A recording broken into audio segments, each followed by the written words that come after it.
Electric charge 10 to the power minus 6 microcoulomb is placed at origin 0,0 meter of xy coordinate system. 2 points P and Q are situated at root 3, root 3 meter and root 6, 0 meter respectively. The potential difference between the point P and Q will be ঠিক আছে। তাহলে এখানে একটা xy coordinate system আমরা draw করে নিচ্ছি। এটা হচ্ছে 0,0 পয়েন্ট, ঠিক আছে। এবার এই পয়েন্টে 10 to the power minus 6 microcoulomb চার্জটা আছে 10 to the power minus 6 microcoulomb। So এখান থেকে root 6, 0 মিটারে একটা পয়েন্ট কিউ আছে আর root 3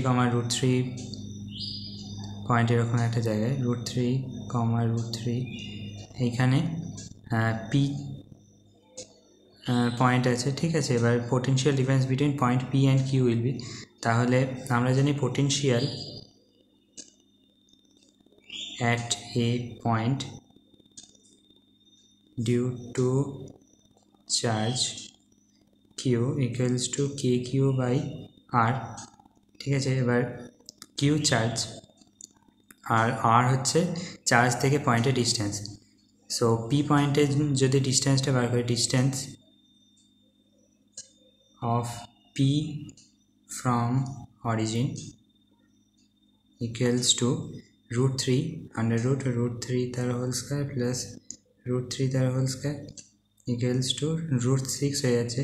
R distance of Q from origin, এটা অরিজিন থেকে ডিস্টেন্স, এটা root 6, কারণ এটা root 6, 0তে আছে, ঠিক আছে। এটা root 6 হয়ে যাচ্ছে। তাহলে দুটো ডিস্টেন্স সেম, তাহলে এটা বেসিক্যালি ডিস্টেন্সের উপরে ডিপেন্ড করছে। তাহলে এইটার যদি আমরা পোটেনশিয়াল ডিফারেন্স বার করি, so potential difference equals to kq by root 6 minus kq by root 6 equals to 0 volt হয়ে যাবে। তাহলে এটা হবে কারেক্ট অ্যান্সার। Thank you.